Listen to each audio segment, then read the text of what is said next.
Hola, el que voy a comentar un poquito es un libro que ya he criticado antes en otro video, eh, pero ahora solo voy a coger dos puntos. Eh, Vamos a ver, para explicarlo un poco mejor, porque la otra vez expliqué cómo he llegado yo a leerlo cuando era más joven y porque no me ha gustado ya la manera en que se me presentaba, ¿no? Tiene un título muy importante, demasiado genérico, demasiado exagerado, porque efectivamente luego cuando se ve el subtítulo que pero aparece solamente abriendo el libro, no en la portada, no es la historia de las mujeres, sino la historia de las mujeres de Occidente, porque es etnocéntrico, habla de la historia, los capítulos de historia que solemos estudiar.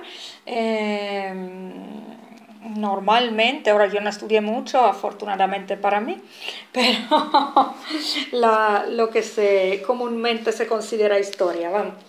Y más una parte de modernidad, y habla de las guerras, de las dos guerras mundiales, habla de Europa y Norteamérica. O sea que no es la historia de las mujeres, es la historia así, un poco lo que llamamos historia dentro del cuadro de Occidente. Okay. Ahora, ¿qué sucede en un marco occidental? De lo que se considera que valga la pena recordar como hecho histórico. No solo que este libro se proponía ver el lado de las mujeres, ahora, en menos... digamos, no es totalmente mal, tiene partes interesantes, pero no llega a ser nada nuevo, a decir nada nuevo, no llega a profundizar como hubiera podido, porque probablemente incluso es muy difícil. Se puede tener por encima una idea de lo que una colectividad tan grande como la mujer vivía y sentía, pero luego había miles de vivencias, ¿no? En muchas partes no me reconozco para nada, por lo menos en la parte que puedo recordar de los cuentos de mis abuelas, ¿no?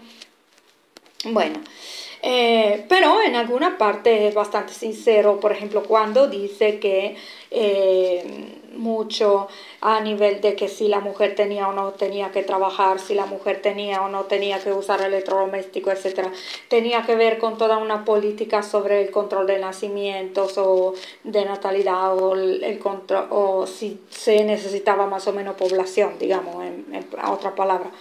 Que hacían los gobiernos y las empresas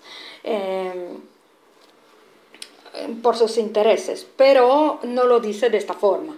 Okay. Simplemente dice que en cierto momento la publicidad y hasta los intelectuales, porque todo es lo mismo, o sea, quién se deja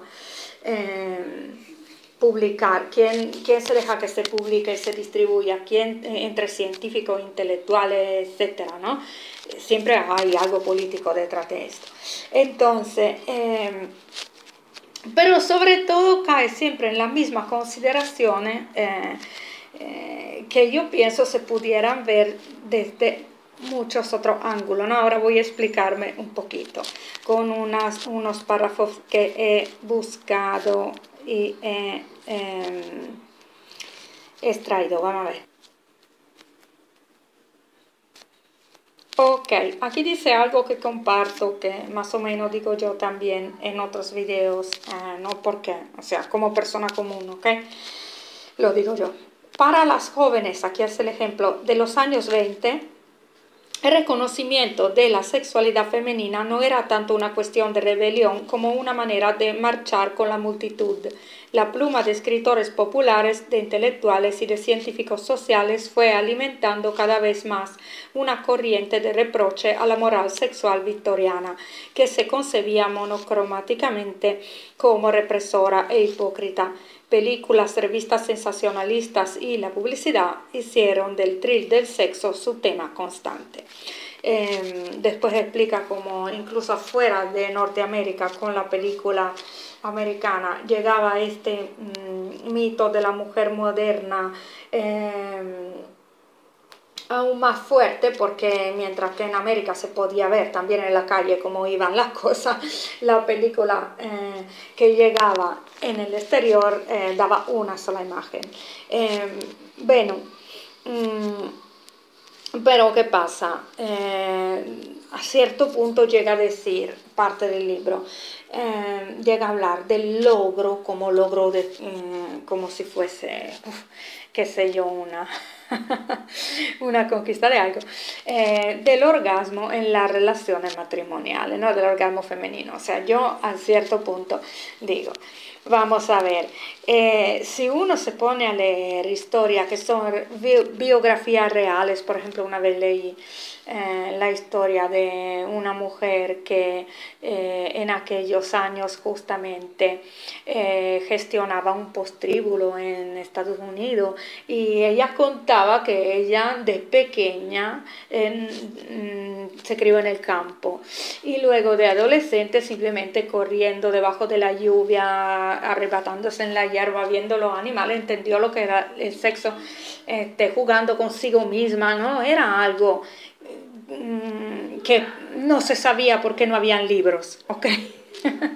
Porque llegó un momento en que a nosotras, especialmente las personas que nacieron alrededor de finales de los 60 y comienzos de los 70, se nos pasó el dato de que si no te había hecho una radiografía de ti misma, si no sabías qué tenías adentro, no conocías la sexualidad por un momento.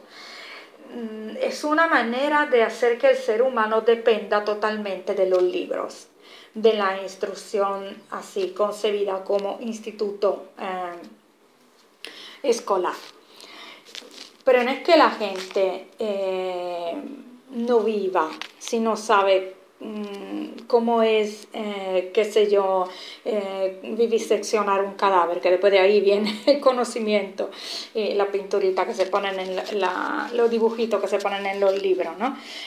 No, o sea, la gente nace con la capacidad de seguir viviendo una vida completa, en mi opinión. Este es el dato que nos faltó. Prácticamente toda la evolución, sobre todo de la mujer, la emancipación así llamada, se nos presentó como dependiente de cierto descubrimiento, de cierto, o sea, todo era algo así como un despertar, guiadas y guiados por científicos, y después llega científicos, profesores, maestras, etcétera, o el feminismo mismo con sus antropólogas, que luego haré otro video para decir que son lo mismo de mentirosas que los antropólogos hombres que eran mayoritarios antes, pero más descaradas, porque pueden ahora permitírselo, porque lo pueden hacer porque ellas ahora las llaman por toda parte, o sea, se necesitan, porque así se dice que se tiene que haber el mismo número de personas, hombres y mujeres en cada disciplina, y por esto al final yo veo cosas que son contradictorias ahí mismo mientras la leo o la escucho, y pasan por buenas, y la gente, excelente, bonito. Es que la gente está acostumbrada también a recibir toda esa información, ¿no? A tener conciencia, tener espíritu crítico, tener una opinión. Así que de verdad que no, me parece todo un circo.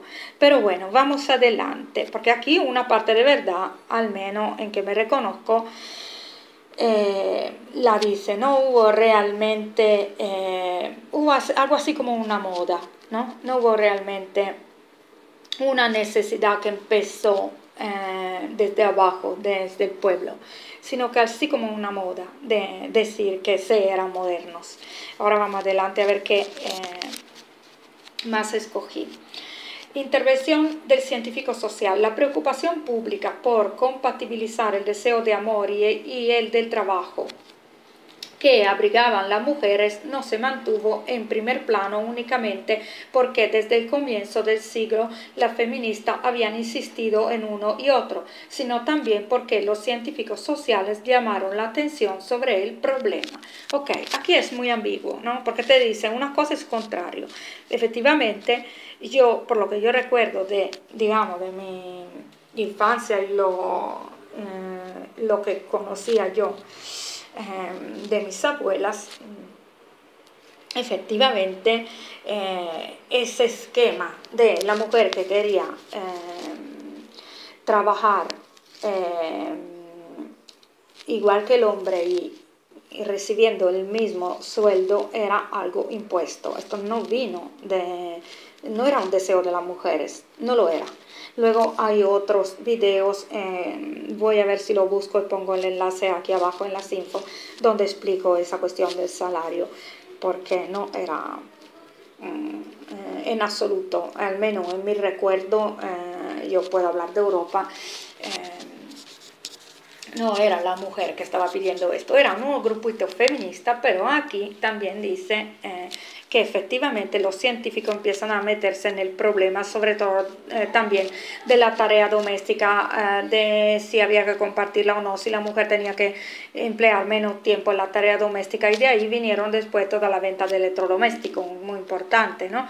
Y así que se obtenían más obreras y más consumidoras.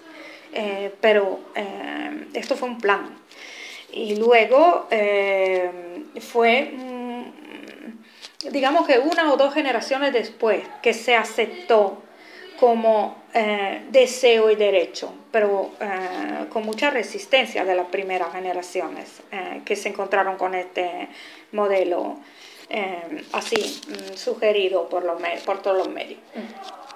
Los publicitarios, sigo leyendo, los publicitarios se apresuraron a envasar la individualidad y la modernidad para mujeres en forma de mercancía. El poder económico detrás del movimiento de imágenes mercantilizadas de la mujer moderna fue varias veces superior al que había detrás de cualquier otro modelo competidor. Las nuevas técnicas gráficas y fotográficas permitieron a la publicidad convertirse en un medio visual con una influencia subliminal desconocida hasta entonces, de tal modo que, con toda intención, no solo vendía a las mujeres publicidad de los productos ofrecidos, sino también imágenes de sí mismas. Los anunciantes consiguieron imponer los emblemas modernos sobre las prioridades tradicionales de las mujeres. Okay. No solo sobre las prioridades tradicionales, sino sobre cualquier otro tipo de deseo hubiese habido. Empezó la publicidad a utilizar términos científicos, a decir que así mejoraba la salud de toda la familia y que no sé qué cosa para vender productos, y mientras tanto con la cuestión de que la mujer tenía más dinero, no exactamente. La mujer siempre de alguna manera obtuvo los beneficios del dinero, porque aquí voy a lo que iba a decir de más importante en este video.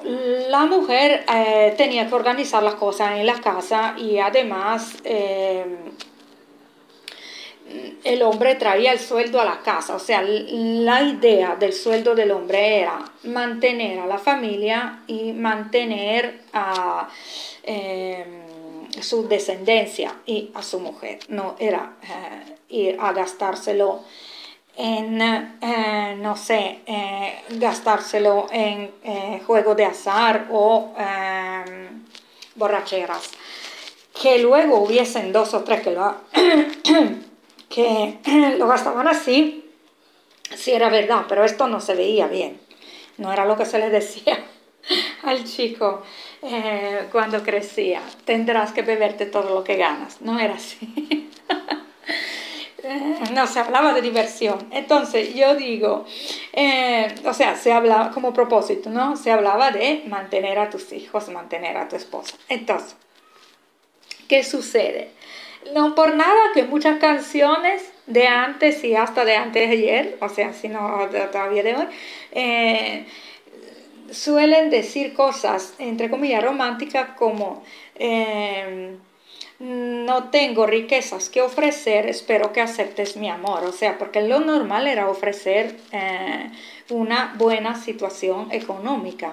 Si se quería conquistar una chica que podía tener otros pretendientes, otro chico interesado en ella. Lo normal era esto, y entonces el chico pobre decía, lo siento mucho si lo único que tengo es mi sentimiento, esta canción, o según el tema que era, ¿no? Pero lo decía como de una manera romántica, pero como decir, bueno, como no tengo otra cosa, espero que tú también seas romántica y acepte mi amor por lo que es, ¿no?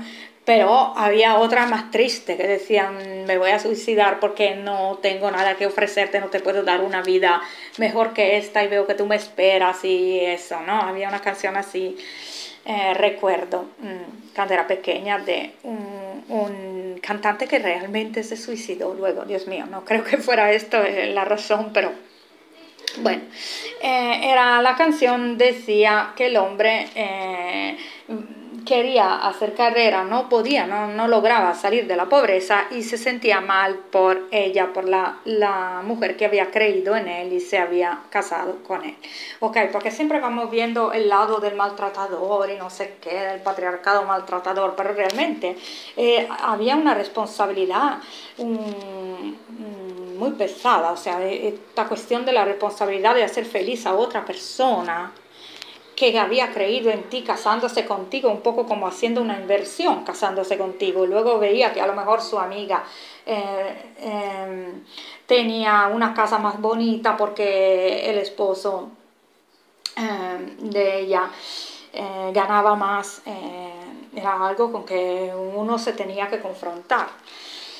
Que tenían, era una pesadilla esa cuestión, no me imagino, porque no todos son así egoístas, y hay mucha gente, todavía hoy como ayer, que se deja enganchar por esto de que la sociedad respete más a la persona que ofrece más a sus familiares o a la persona que han creído en su potencial, y a la persona que la sociedad dice que tiene que mantener materialmente, pero también emocionalmente. O sea, era una cuestión de que se encargara de la felicidad de esa persona. Bueno, entonces, ¿qué sucede? En toda una primera parte del libro, digamos, una parte inicial, se habla del tema. También, vamos a ver, quiero decir, no es totalmente malo. Este libro intenta ver un poquito varios ángulos de cada tema, pero de una forma muy ligera, no va a decir nada revolucionario, ¿no? Nada que revolucione nuestra normal manera de ver la historia, es más de lo mismo, digo yo. ¿Por qué? Por ejemplo, se ve el momento de la guerra, ¿no? Cuando el hombre va al frente y la mujer se encuentra sola en la ciudad, entonces los gobiernos empiezan a decirle a la mujer que tiene que sustituir el hombre en la fábrica y en estos trabajos, y entonces se empieza a ver como una emergencia esto, porque la guerra seguía y seguía y no había más obreros, y entonces la mujer...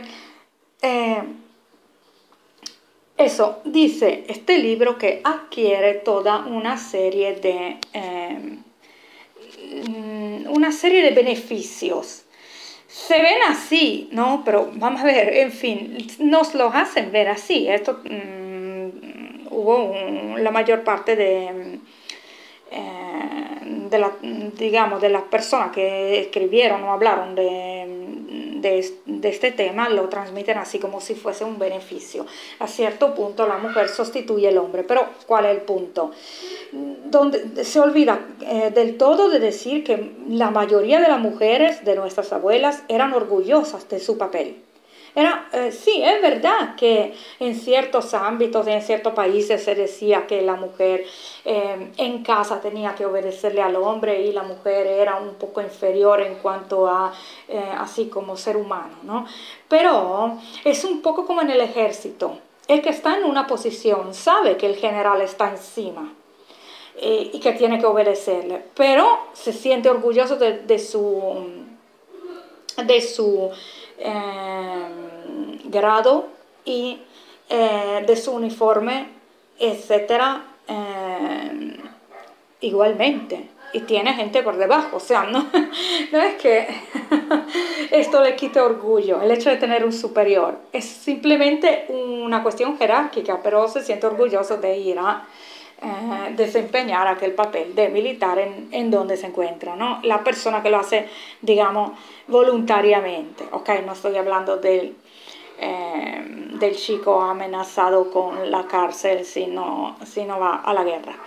Entonces, un poco así era la cuestión de la jerarquía en casa. Mi abuela era la reina de la casa, era una persona a la que teníamos que obedecer.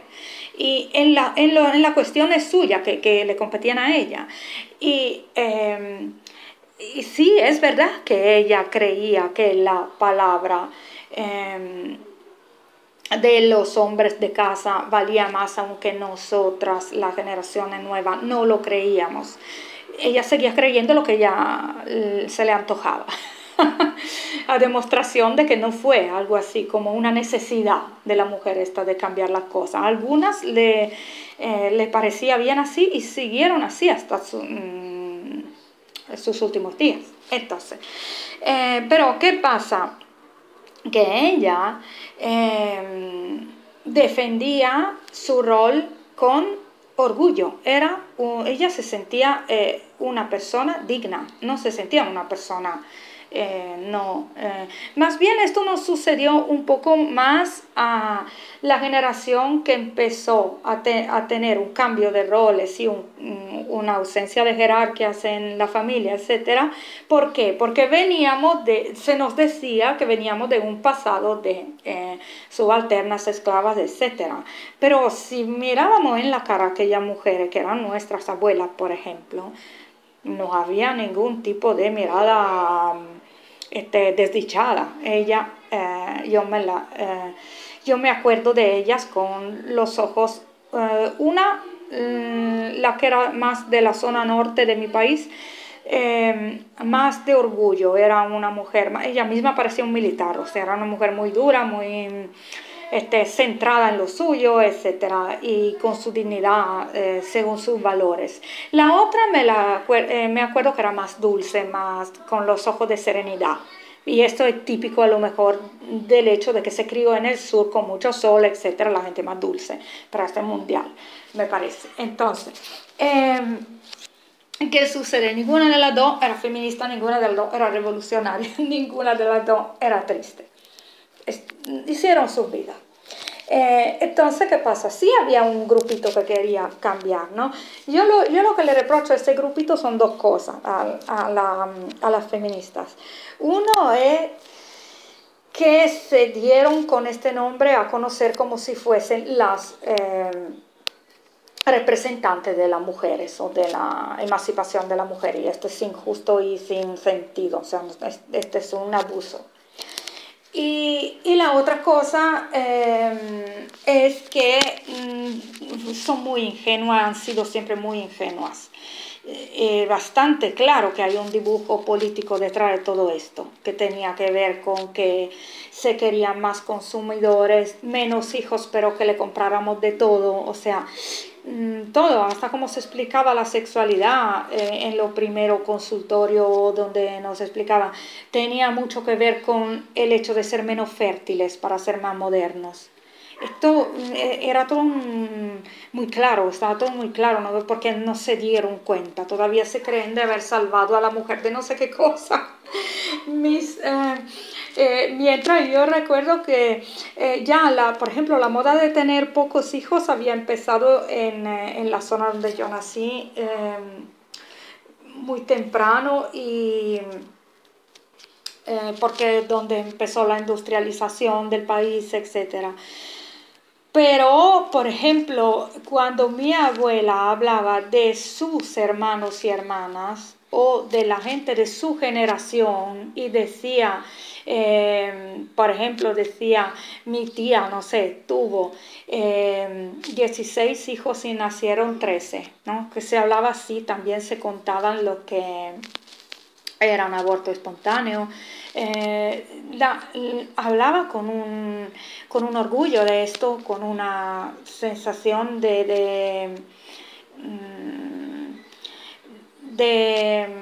una sensación de ser humano completo, no una sensación de ser humano que le arrastraron por el pelo a una situación. No era así. Como se nos hace ver. Es posible que a lo mejor algunas se sintiesen encasilladas en un rol, pero esto pasa hoy también. Si yo voy a entrevistar a toda la cajera del supermercado, el primero que me encuentre, y le digo, ¿quién de vosotras se siente bien aquí y quién quisiera escapar lo más pronto posible? Supongo que haya un porcentaje que me contestaría que se iría, ¿no? Corriendo. Pero esto no significa que yo pueda decir que todas odian aquel trabajo. O a lo mejor hay gente que lo quisiera, ¿no? Entonces, siempre hay una variedad de personas, esto quiero decir, ¿no? Ahora, voy a la conclusión de este video, que era lo que quería decir antes. Por ejemplo, el concepto típico y más fuerte como estereotipo que veo que se ve a lo largo de todas las publicaciones que hay, sí, o casi, porque todas no las leí, claro, ¿no? Todas las que vinieron a mi mano, incluyendo esta. Cuando habla del hecho de que la mujer en el tiempo de guerra empezó a meterse en los trabajos de los hombres y después volvió a casa, y de cómo ha podido dividirse la población entre las que eran contentas de volver a abrazar a los soldados que volvían, los que no se habían muerto, y las otras que no, y la que incluso en vez habían tenido un novio del otro ejército, y que, bueno, y todo más o menos intenta contarlo, ¿no? Pero a cierto punto dice, se había visto que la mujer podía hacer determinado oficio. Claro, esto le abrió los ojos también, digo yo, a los empresarios, que empezaron a entender que ahí podía haber el doble de mano de obra, y a los que vendían productos, porque ahí podía haber un cambio esencial, que era el del sueldo, no para la familia ya, sino para la felicidad de cada uno. Y en este caso sí que hay un incremento monstruoso de consumidores y consumidoras, porque ahora cada uno puede hacerse convencer por lo publicitario de que necesita 30.000 cosas y gastarse todo su sueldo, ¿no? Bueno, ya no es algo que debe valer para el sustentamiento de más gente, es más hacia el individualismo que se jugaba, ¿no? Y entonces, ¿qué sucede? Que no, el libro te lo plantea como decir, cuando la mujer empezó a dejar de tener que casarse para poder conseguir sobrevivir, para poder conseguir bienes, etcétera, sobrevivir, comer, porque ella tiene un sueldo, entonces cambian muchas cosas, ¿no? Por ejemplo, una de las cosas que empieza a consumir como loca, aquí también lo explica, pero porque se dice siempre cuando la mujer deja de depender del hombre. Digo yo, entre las tantas maneras que se puede ver esto, ¿no? En otro video he hablado de cómo una vez le pregunté a mis hijos y qué respuesta me dieron, de cómo lo ve un niño. Pero hablando de el contrario de esta frase, ahora que es lo que había pensado como razón para grabar este video. Si intentáramos decir, por ejemplo, cuando el hombre empezó a dejar de tener la obligación de mantener a una mujer para poder tener descendencia o una compañera, poder tener una compañera sin tener que mantenerla por toda la vida y ser el responsable de su felicidad, de su grado de satisfacción en cuanto esto dependía de cuánto él le podía ofrecer, ¿no? Bueno, esto es un aspecto de la situación y nunca lo escuché. Al hombre debe haberle cambiado la vida, no solo. Yo recuerdo que los feministas, como siempre, han jugado sobre esto de utilizar frases de menosprecio, de un poco así de rencorosa, de venganza. Decían al hombre, le cuesta aceptar la mujer ahora con esos cambios porque se le han cambiado sus roles. Luego había la parte tradicionalista de la población, también mujeres, las que a lo mejor eran más, seguían más los dogmas religiosos, etcétera, que decían ahora no sé, ahora hay mucho problema psicológico porque no se reconoce más nadie en los roles que tenía, etcétera. Bueno, cada quien decía su opinión, ¿no? Pero yo pienso en este sentido también se puede ver como una liberación del lado del hombre, porque tenía menos carga psicológica. Se podía acercar a una mujer sin pensar que solamente para proponerle de ser su novia, luego toda la felicidad y el mantenimiento de ella iban a depender de él, ¿no? Esta es una posible visión. Lo que pasa es que no la veo en ninguna parte, como hay miles de otras que no se ven en ninguna parte. Es siempre muy... siempre todo muy igual lo que se lee, siempre todo muy encasillado en ciertos parámetros que son lo que nos dicen y muchas veces bastante lejos de la realidad que podemos transmitir hablando de nuestros recuerdos, que no son menos importantes que los libros, son más importantes, porque una persona puede ponerse a investigar, ver estadística, lo que sea, pero cuando